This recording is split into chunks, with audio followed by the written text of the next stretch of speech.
Talk of the Town. नमस्कार, कार्यक्रम talk of the टाउनमा यहाँहरूलाई हार्दिक स्वागत छ। म जगदीश खरेल। संविधानले गुणस्तरीय शिक्षा, फ्री एन्ड कम्पल्सरी एजुकेसन यो सबै कुराको लागि कति अधिकार स्थानीय तहलाई दिएको छ र त्यसको प्रयोग कसरी गर्न सकिन्छ र राजनीतिक दलले हामी सबैले देखेको सपना र समृद्धि कसरी साकार हुन सक्छ यतातिर लाग्न जरुरी छ र आजको बहस म यसैमा केन्द्रित गर्नेछु। विशेष गरेर महत्त्वपूर्ण तीनजना व्यक्तित्वहरू जो सरकारवाला नै हुनुहुन्छ उहाँहरू मेरो साथमा हुनुहुन्छ, यो बहसमा जुट्नु भएको छ। सबैभन्दा पहिला म शिक्षा मन्त्रालयका सचिव मधु प्रसाद रेग्मीलाई स्वागत गर्न चाहन्छु। स्वागत छ तपाईलाई। त्यस्तै गरेर संघीय मामिला तथा स्थानीय विकास मन्त्रालयका सचिव दिनेश कुमार थपलिया पनि मेरो साथमा हुनुहुन्छ। स्वागत छ यहाँलाई। त्यस्तै गरेर शिक्षाविद डाक्टर लक्ष्मी पौड्याल हुनुहुन्छ, यहाँलाई पनि म हार्दिक स्वागत गर्न चाहन्छु। म सिधै मूल प्रश्नमा जान्छु शिक्षा सचिवज्यूबाट। संविधानले स्थानीय तहलाई धेरै अधिकार जिम्मेवारी दियो, कर्तव्य पनि दियो भनेर चाहिँ हामी बडो खुसी भइरहेका छौँ। यो राम्रो पनि कुरा हो हैन। शक्ति अब प्रत्यायोजन, स्रोत, साधन, शक्ति सबै भइरहेको छ स्थानीय तहमा। शिक्षाको सन्दर्भमा मन्त्रालयबाट अथवा विभागबाट तपाईहरूले स्थानीय तहलाई केन्द्रबाट के दिनुभएको हो? स्थानीय सरकार सञ्चालन ऐनको दफा 11 को खण्ड ज मा चाहिँ त्यो उल्लेख छ। दफा 11 को उपदफा 2 को खण्ड ज मा शिक्षा क्षेत्रसँग सम्बन्धित विषय छन्।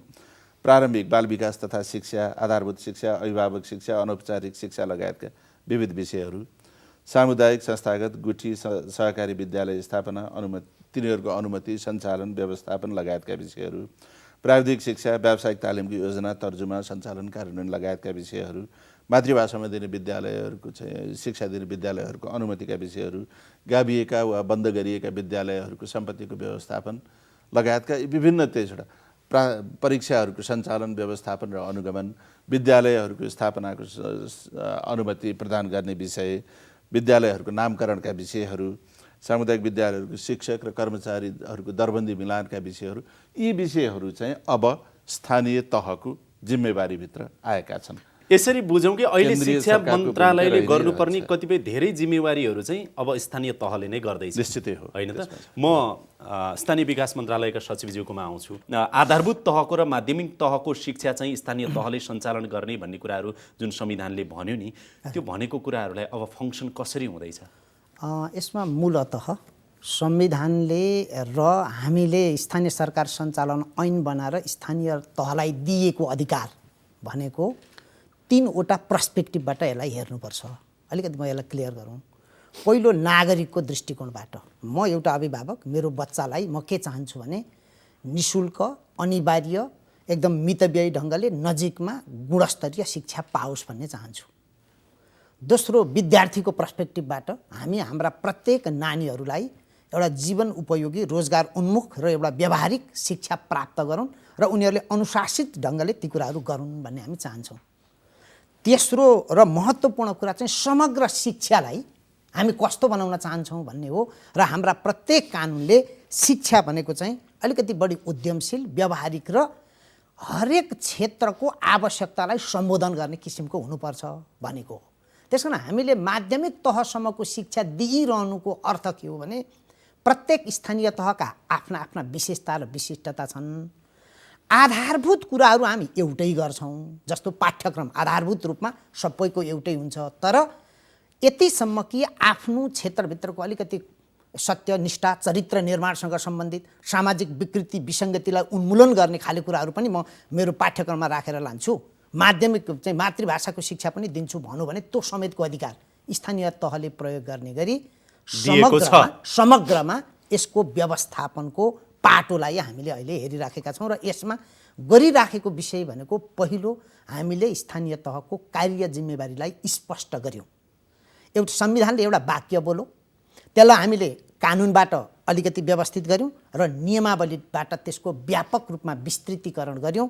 कार्य विस्तृतीकरणको प्रतिवेदनबाट स्थानीय तहले शिक्षाको सन्दर्भमा के काम गर्छ भनेर माइन्युटली हेर्न सकिने कुरा हामीले पुर्यायौँ। एउटा, त्यो कार्य गर्नको निम्ति स्थानीय तहलाई आवश्यक स्रोत चाहिन्छ।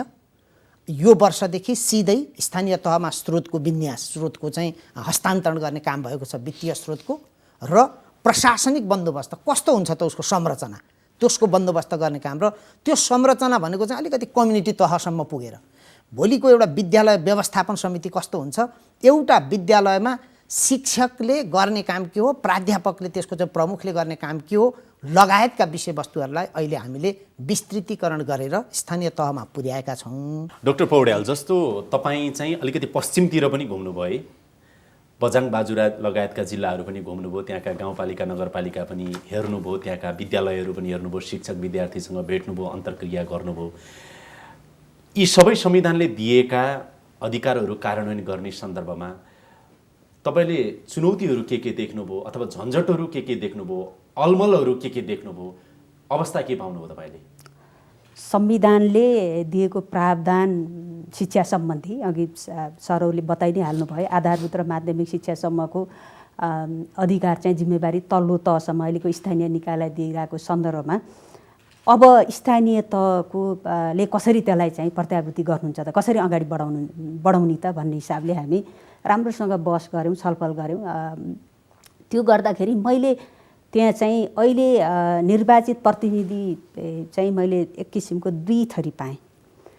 एक थरी एक लेभलको उत्साह जाँगर छ, केही भिजन पनि छ, यसरी हामीले लानुपर्छ हाम्रो गाउँपालिका, हाम्रो नगरपालिकाको आधारभूत र माध्यमिक शिक्षालाई म चाहिँ यसरी व्यवस्थापन गर्छु भनेर उहाँहरूले राम्रा मलाई एउटा अनुभूति के हो भने हामी केन्द्रीय स्तरमा बसेर छलफल गर्दाखेरि पनि त्यस्ता अब त्यति एउटा त्यो गहकिला कुराहरू नआएको जस्तो अनुभूति भयो। उहाँहरूसँग त्यो खाले एक किसिमको उत्साह जाँगर र एउटा दूरदृष्टि पाएँ भने अर्को थरीको प्रतिनिधिहरू चाहिँ अझै पनि केन्द्रबाट केही आउला कि होइन, केही चिज अझै क्ल्यारिटी छैन, यो चिज आएको छैन, ऊ चिज आएको छैन, त्यो आएपछि गरौँला भनेर एक लेभलले पर्खिराखेको अवस्था चाहिँ देखिन्छ। स्थानीय तहलाई त अधिकार दिएको छ, तर त्यति भन्दै गर्दाखेरि पनि हामीले देशमा 753 थरी शिक्षाका नीति नियम त खोजिरहेको छैनौँ नि। अहिले दुईवटा कुरा खड्किरहेको छ समग्र नेसनल लेभलमा। अहिले यो स्थानीय तहलाई नगएकै कुरा गर्दाखेरि पनि अघि हजुरले उठाइराख्नु भएको चाहिँ ठुलो विषय चाहिँ गुणस्तरीयताको कुरा छ। हाम्रो शिक्षा गुणस्तरीय भएन होइन, हामीले धेरै लगानी गरेका छौँ, त्यो अनुसारको प्रतिफल चाहिँ पाएका छैनौँ, त्यसबाट आएको प्रतिफल। दोस्रो कुरा चाहिँ हाम्रो शिक्षा त हामी शिक्षक पनि हुनुहुन्छ, विद्यार्थी पनि आइराखेका छन्, पढाइ पनि भइरहेछ, भौतिक संरचना पनि भइरहेछ, यति हुँदाहुँदै पनि त्यो शिक्षा र हामीले दिएको शिक्षा र व्यावहारिकसित चाहिँ जोडिएन, व्यवहारसित जोडिएन, जीवन उपयोगीसित जोडिएन होइन। भोलि बजारमा बिक्ने जनशक्ति उत्पादन गर्न सकेनौँ भन्ने खाले चाहिँ यो खाले एउटा चिन्तन अहिले समग्र शिक्षा क्षेत्रमा भइरहेको सन्दर्भमा तल्लो तहलाई त गइराखेको छ, तर तल्लो तहमा जाँदाखेरि चाहिँ हाम्रो शिक्षाका अधिकार के हुन् त भन्ने खाले बुझाइ पनि अझैसम्म प्रष्ट। अहिले यो जुन स्थानीय सरकार सञ्चालन सम्बन्धी बनेको ऐनमा जुन 23वटा बुँदाहरू प्रष्ट छन्, संविधानका विभिन्न धाराले चाहिँ त्यो कुरा चाहिँ शिक्षाको अधिकार तलसम्म पुर्याएको कुरा प्रष्ट गरिरहेछ। तर अहिले निर्वाचित प्रतिनिधिहरूलाई त्यो खाले चाहिँ सबै विषयको क्ल्यारिटी नभएको अवस्था पनि छ।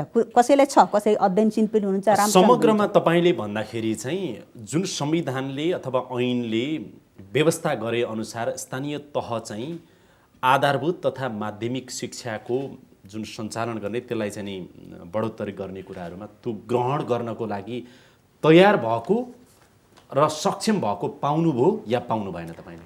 जुन हिसाबले अब निर्वाचित प्रतिनिधि भएको पनि कति भयो, 6 महिना 6 महिना हुन लाग्यो। 6 महिना भइसक्दाखेरि पनि राम्रोसँग उहाँहरूमा यो हामीलाई यो अधिकार आएको छ, अब हामीले यसरी लान्छौँ भनेर आफ्नो लेभलको प्रिपेरेसनको कामहरू सबैमा भएको छैन। हामी बहस गरौँ छ, हामी संविधानका 10वटा शिक्षासित सम्बन्धित र बालबालिकाको अधिकारसित सम्बन्धित 10वटा बुँदामा राखेर बुँदागत रूपमा मसिनो तरिकाले हामी तल छलफल गऱ्यौँ। गर्दै गर्दा यस्ता कुरा पनि रहेछन् है।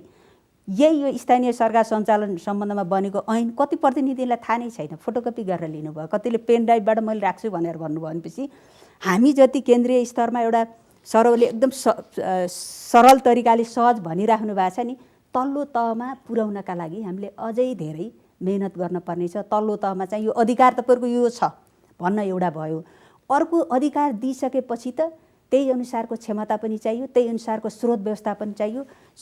भनौँ न सङ्घबाट के हुन्छ, प्रदेशबाट के हुन्छ, लोकलले के व्यवस्थापन गर्ने भन्ने कुराको सँगसँगै चाहिँ यसको क्ल्यारिटी पनि त जरुरी भयो नि। त्यो शिक्षा पाटो चाहिँ गर्न सचिवज्यू, बाँकी छ।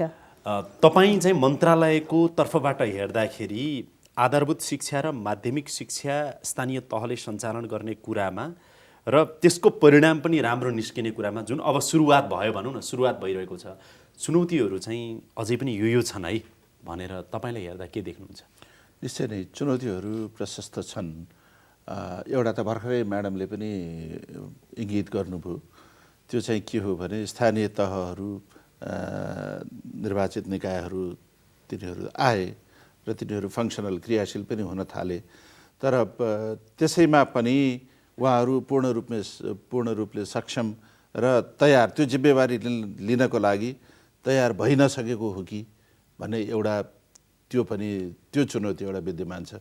यता हाम्रो तर्फबाट हेर्दाखेरि, मैले सरकारी तर्फबाट हेर्दाखेरि यो कुनै गर्नुपर्ने विषय छैन, यसलाई चाहिँ लुकाउनुपर्ने विषय छैन। त्यो के हो भने हामीमा पनि केही मनोवैज्ञानिक समस्याहरू छन्।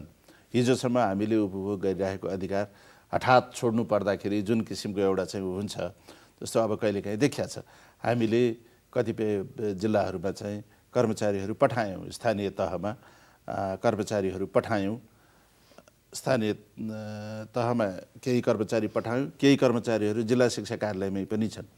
जिल्ला शिक्षा कार्यालयका साथीहरू जो हुनुहुन्छ उहाँहरूलाई चाहिँ अब हाम्रो भूमिका चाहिँ साँगुरिएको हो कि, हाम्रो भूमिका खुम्चिएको हो कि, स्थानीय तहमै शिक्षाका कर्मचारी, अब त स्थानीय तहमै पनि शिक्षाको युनिट हुने भयो, उसले जम्मै फङ्सन गर्न थालिसकेपछि हाम्रो चाहिँ भूमिका केही नहुने हो कि भनेर अलिकति अधिकार लिनेमा पनि केही एउटा चाहिँ सङ्कुच र मनोवैज्ञानिक लिनेमा पनि दिनेमा पनि त्यो समस्या सङ्क्रमणमै छौँ अझै सङ्क्रमणमा एकदमै।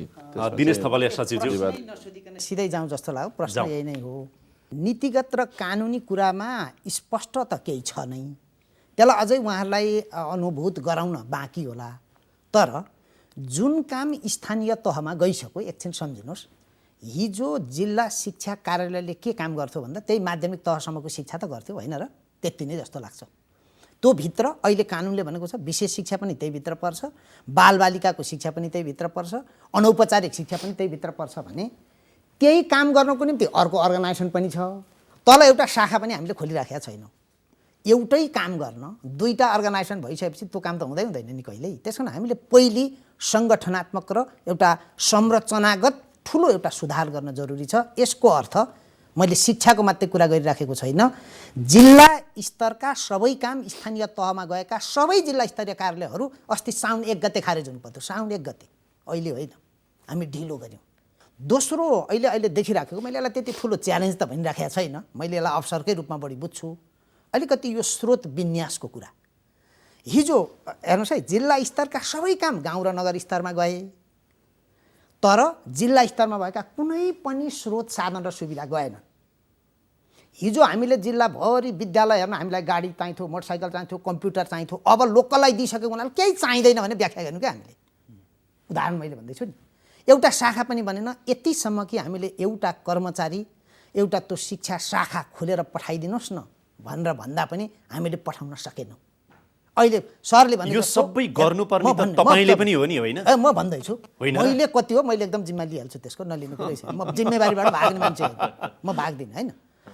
त्यस कारण यो त स्वयं स्थानीय सरकारले पनि आफूले पनि त इनिसिएसन लिनु। त्यही त मेरो प्रश्न नि, यो सबै गराउने चाहिँ तपाईँहरूले होइन? यो होइन, कसले जनताले गराउने भने गराउने वातावरण दिने हो, केन्द्रीय गराउने स्रोत जाने हो, स्वयं स्थानीय तह जसले यो अधिकार पाएको छ, यो जिम्मेवारी पाएको छ, ऊ स्वयं पनि क्रियाशील हुनु पर्छ। सामान्य जनताले बुझ्दाखेरि नि सरकारी विद्यालय अहिले पनि पूर्वाधारको हिसाबले कमजोर छन्, भवनदेखि लिएर त्यहाँ आवश्यक चाहिने पूर्वाधारहरू कमजोरै देखिन्छ। अब शिक्षकहरू पनि, अब यो शिक्षाको 8औं संशोधनले त कति मारमा पार्यो। अब म सचिवज्यूलाई आज त्यतातिर लान चाहन्न, खैर कस्ता शिक्षक हामी कहाँ छन् भन्ने कुराहरू, त्यस पछाडि शिक्षण पद्धति, प्रणाली, पाठ्यक्रम आदि इत्यादि जे कुराहरू छन् नि, यो सबै हिसाबले हामी कमजोर छौँ।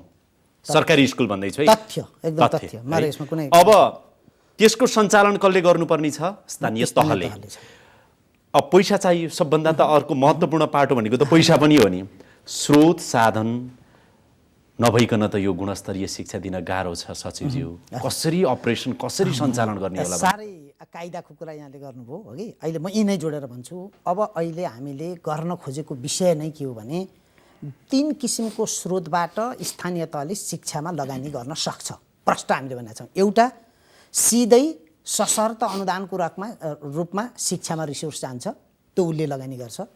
वित्तीय समानीकरण अनुदान भन्ने शीर्षकमा हामीले ठुलो रकम स्थानीय तहमा पठाएका छौँ।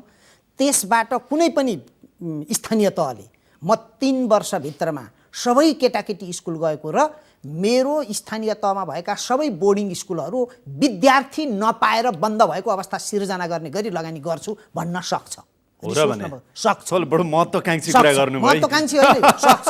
गर्नु नगर्नु त कसको अर्काको विषय हो होइन। ऊ सक्छ। यसै मेरा प्रत्येक यहाँ भएका हरेक नागरिकहरू निरक्षर नभएको, साक्षरता सबै साक्षर भएर निरक्षरता उन्मूलन भएको अवस्था सिर्जना गर्छु भनेर उसले लगानी गर्न सक्छ।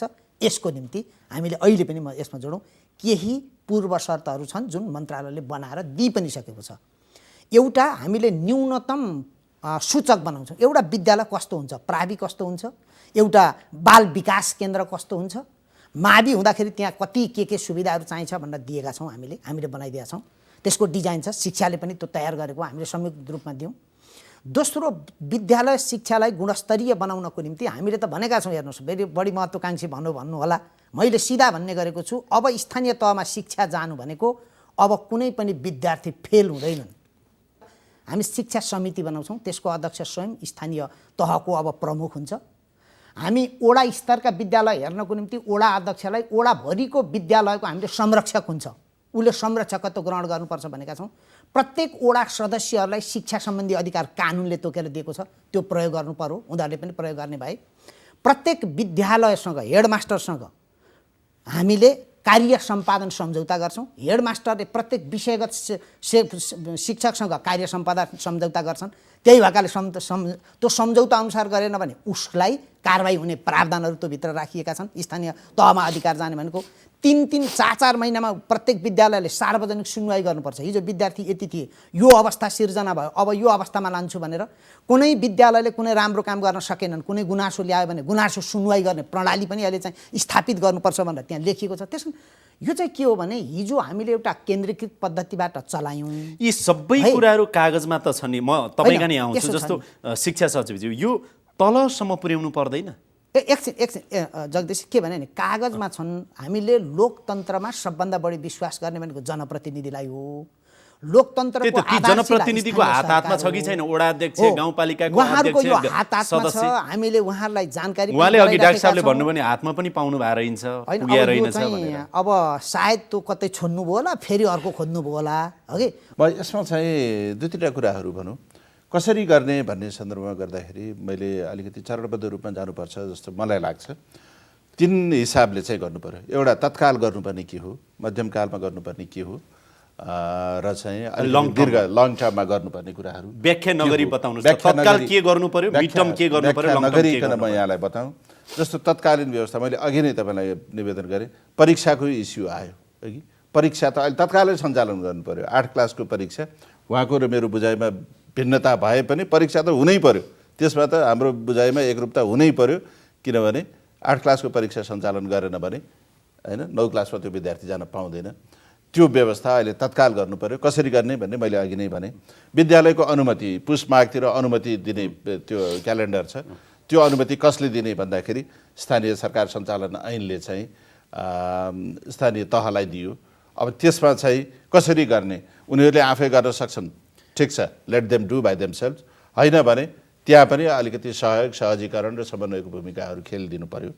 कर्मचारी व्यवस्थापनको कुरो उहाँले पुगेनन् भन्नुभएको छ। हो, अहिलेसम्म हामीले 753 वडा मध्ये 391 लगभगमा मात्रै कर्मचारी खटाउन सकेका छौँ। शिक्षाका कर्मचारी भन्दैछु म, त्यो पनि पर्याप्त सङ्ख्यामा छैनन्। मध्यमकालीन व्यवस्थामा चाहिँ अब शिक्षा मन्त्रालयकै कुरा पनि अब होइन, मन्त्रालयको स्वरूप र संरचना के हुने, मन्त्रालयको पुनर्संरचना, यसको कार्यविभाजनका कुराहरूलाई चाहिँ हेर्नु पर्यो।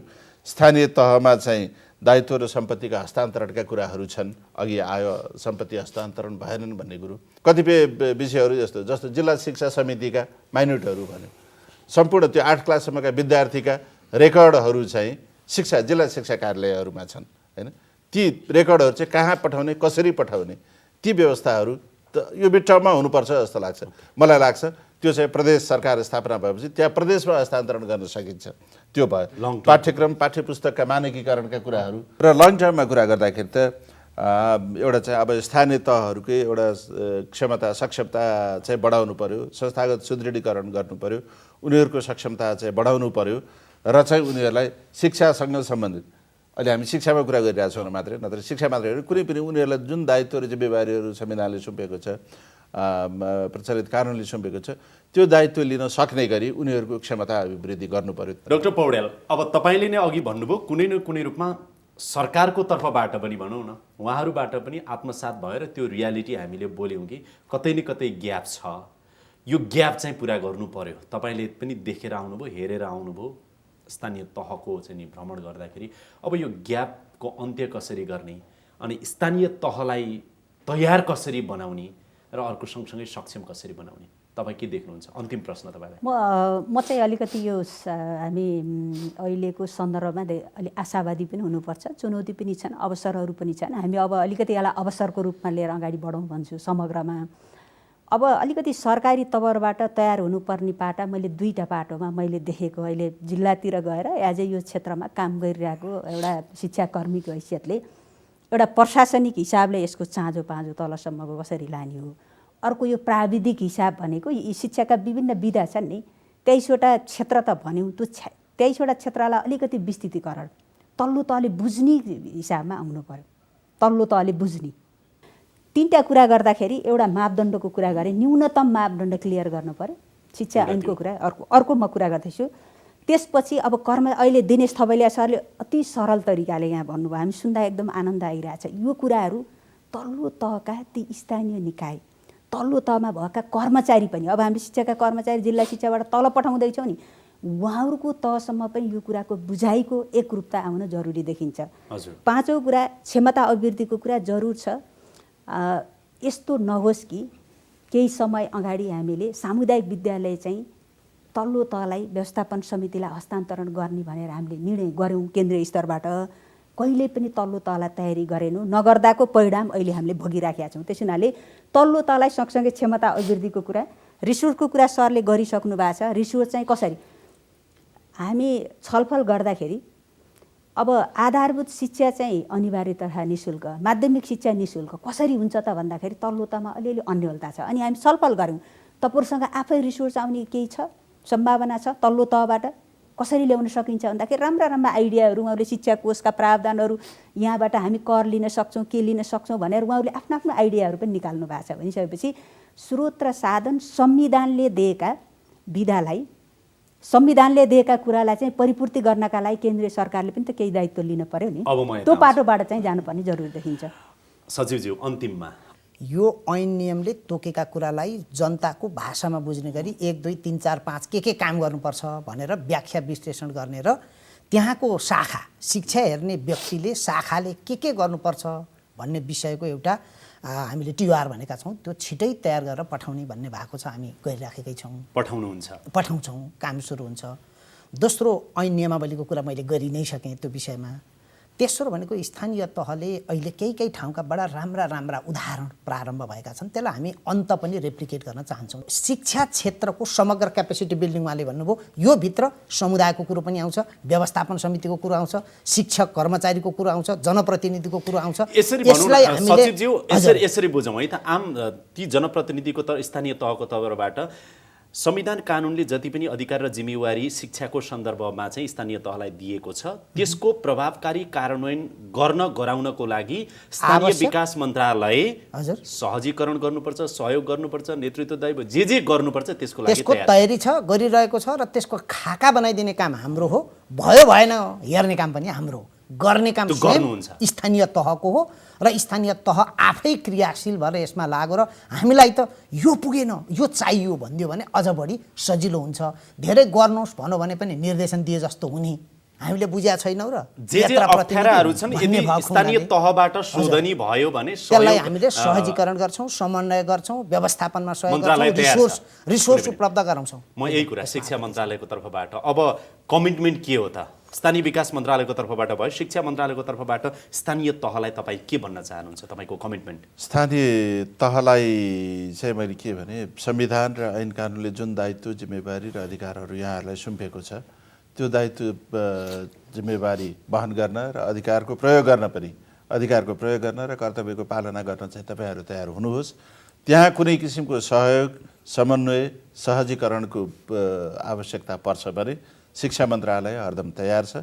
त्यसको लागि चाहिँ हामी पुरापुर सहयोग, कुनै कन्जुसाइ हुँदैन त्यसमा चाहिँ। यो मेरो चाहिँ शिक्षा मन्त्रालयको तर्फबाट प्रतिबद्धता हो। तपाईँहरूले भनेको म एउटा निष्कर्ष निकालौँ है त। स्थानीय तहलाई अहिले संविधानत शिक्षाको सन्दर्भमा, आधारभूत शिक्षा र माध्यमिक शिक्षाको सन्दर्भमा जुन अधिकार जिम्मेवारी दिएको छ, त्यसको लागि स्थानीय तह तयार हुनु पर्यो र प्रभावकारी कार्यान्वयनको लागि मन्त्रालयबाट सहयोग, समन्वय, सबै खालका चाहिँ नि सपोर्टहरू हुनेछन्। त्यसको लागि हाम्रो सङ्घीय मामिला तथा स्थानीय विकास मन्त्रालय अथवा शिक्षा मन्त्रालय, दुवै मन्त्रालय अरूलाई पनि लिएर जान्छौँ हामीले, तयार हुनुहुन्छ। यति कुरा यहाँहरूको, यति मात्रै वाक्य यहाँहरूको म लिखित प्रतिबद्धता लिन सक्छु? त्यति मात्रै होइन, मैले त के पनि भनेको छु भने स्थानीय तहमा शिक्षा जानु भनेको शिक्षा आधारभूत विकासको थलो भएको हुनाले सरकारी शिक्षा, म सरकारी स्कुल पढेको मान्छे हुँ, त्यस कारण पनि भनेको छु, सरकारी स्कुलमा पढेको मान्छे मात्रै सक्षम नेतृत्व दिन सक्ने र गतिलो हुनसक्छ। त्यस कारण सरकारी स्कुलमै पढाउनुपर्छ भन्ने फिलिङ अर्को चुनाव लड्दा हाम्रा अहिलेका जनप्रतिनिधिले दिनुपर्छ। त्यो गराउनको निम्ति हामी सहयोग गर्छौँ। म छोटो लिखित प्रतिबद्धता यहाँहरू लिन चाहन्छु।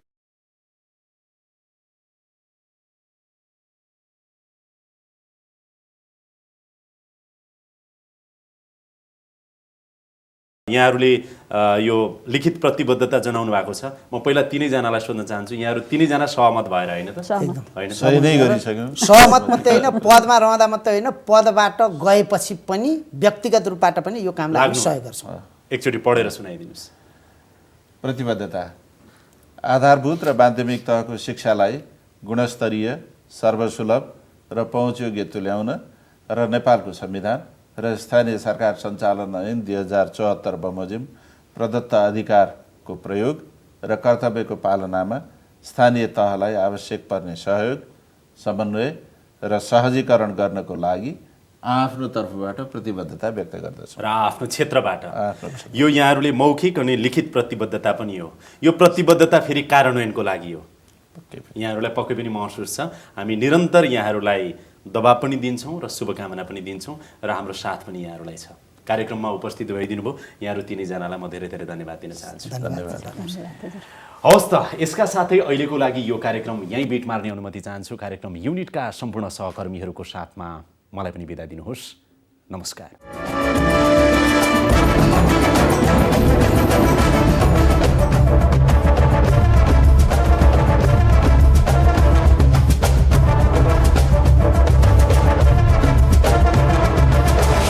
Talk of the Town.